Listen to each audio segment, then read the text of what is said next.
অনেকেই নিয়াজ মাওলার গ্রিক পুরাণের আদি থেকে অন্ত এই বইটা দেখে একটু আফসোস করেন। বইটা বিশাল, বইটা দারুণ এবং বইটা খুব এক্সপেন্সিভও বটে। আমার মনে অতটা আকাঙ্ক্ষা বা অতটা হাহাকার জন্মায় না, কারণ হচ্ছে যে আমি গ্রিক পুরাণের গল্প পড়তেছি অনেক আগে থেকে, বিভিন্ন বই থেকে পড়ছি।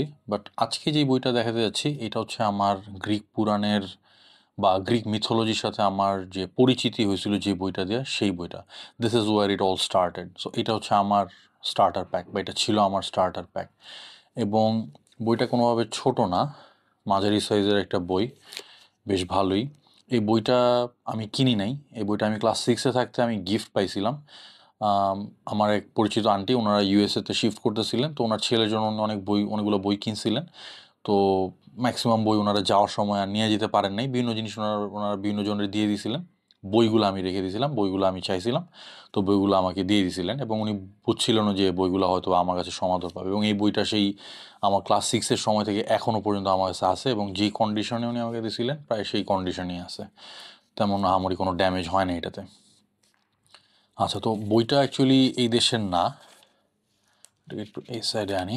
বইটা ছিল হচ্ছে ইন্ডিয়া থেকে প্রকাশিত, কলকাতা থেকে, টু বি প্রেসাইজ, তুলি কলম থেকে। এটার অরিজিনাল ইংরেজি বইটার নামটা এখানে কোথাও মেনশন করার নাই, জাস্ট বলা আছে যে অনুবাদ সুধাংশু রঞ্জন ঘোষের।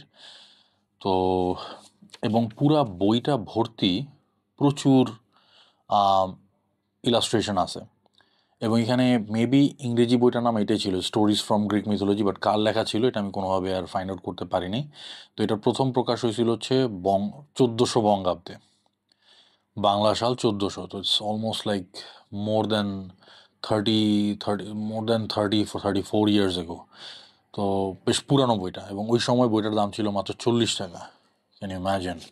সো এখানে অনেকগুলা গল্প আছে, মানে গ্রিক মিথোলজির যে ক্যারেক্টারগুলো বা যে ক্যারেক্টারগুলো সম্পর্কে আপনার জানা প্রয়োজন, তাদের এখানে নাম ধরে ধরে তাদের গল্প বা তাদের ব্যাপারে যতটুকু আপনার জানা দরকার সেভাবে সংক্ষেপে দেওয়া আছে। So this is an অ্যাব্রিজড version of Greek mythology বা গ্রিক মিথোলজি স্টার্টার প্যাক। এবং সবচেয়ে বড় কথা, এখানে গ্রিকদের সাথে সাথে রোমানরাও এই সেম দেবদেবীর পূজাই করতো বা সেম দেবদেবীদের মানতো।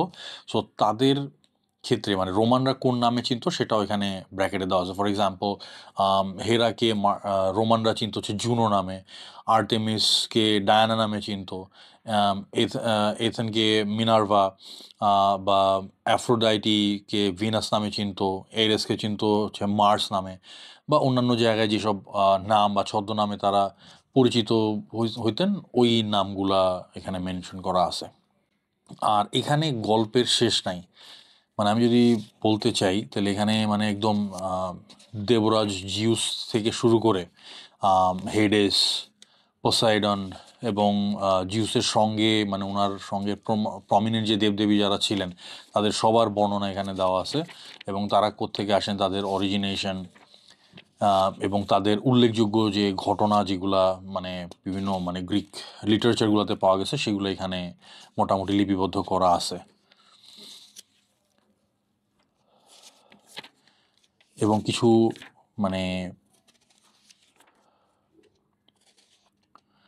এবং এর সাথে সাথে কিছু পরিচিত নামও আপনারা পাবেন। ফর এক্সাম্পল, এখানে হারকিউলিসের যে 12 লেবার্স এখানে সংক্ষেপে দেওয়া আছে।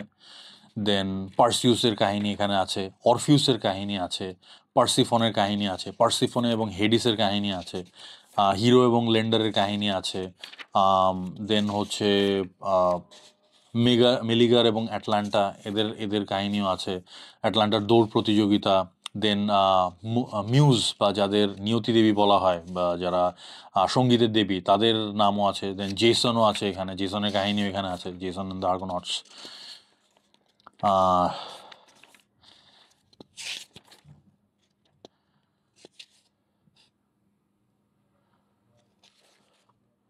সাথে সাথে প্রমিথিউসের কাহিনীও আছে, প্রমিথিউস কীভাবে আগুন চুরি করতে গিয়ে দেবরসের শিকার হয়েছিলেন এবং তাকে কী শাস্তি দেওয়া হয়েছিল।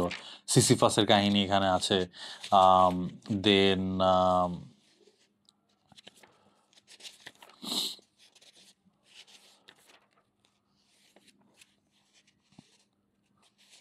যেটা একটু আগে বললাম যে অরফিউস এবং ইউরিডাইসের কাহিনী, ইউরিডাইসই পরে পার্সিফনে নামে পরিচিত হন।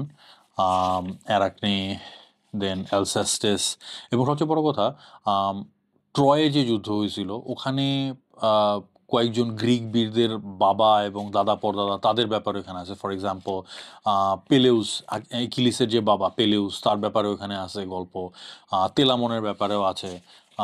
ইডিপাসের কাহিনীও এখানে আছে। আর যেটা বললাম যে হারকিউলিস এবং যে 12 লেবার্স এখানে আছে সংক্ষেপ করে। So it's pretty amazing. এবং সবচেয়ে বড় কথা ইলাস্ট্রেশনগুলা দারুণ, প্রচুর পরিমাণে ইলাস্ট্রেশন আছে।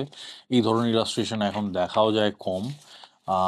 সো মানে সব মিলায় দারুণ ভিন্টেজ একটা জিনিস। কিউপিড এবং সাইকের কাহিনী, দেন নার্সিসিজম যেই গল্পটা থেকে আসছে, একো এবং নার্সিসাস যে কাহিনীটা, সেটাও এখানে আছে।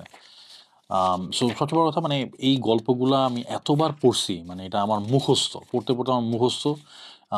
এবং মোস্ট অফ দ্য মানে কাহিনী, মোস্ট অফ দ্য যে গল্পগুলা, এইগুলা বিভিন্ন জায়গায় আমি যখন মিথোলজিক্যাল অন্যান্য কাহিনীগুলো যখন আমি পড়তে গেছিলাম, সেই এই কাহিনীগুলোর আমি রেফারেন্স বিভিন্ন জায়গায় পাইছি। So it was a very good starter point for me. এবং যে মাইডাস টাচ যেটা বলা হয়, যে কেউ মানে যে যায়, মানে একজন লোক যে কোনো কিছু স্পর্শ করলে সেটা স্বর্ণে রূপান্তরিত হইতো, তো সেই মাইডাস টাচের যে কাহিনী, সেই কাহিনীটাও এখানে আছে।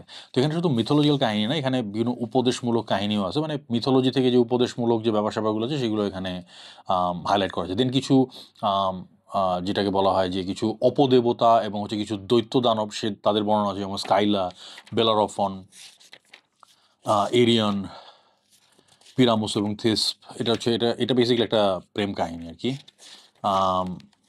থিসিয়াসের কাহিনীও ছোট করে এখানে দেওয়া আছে।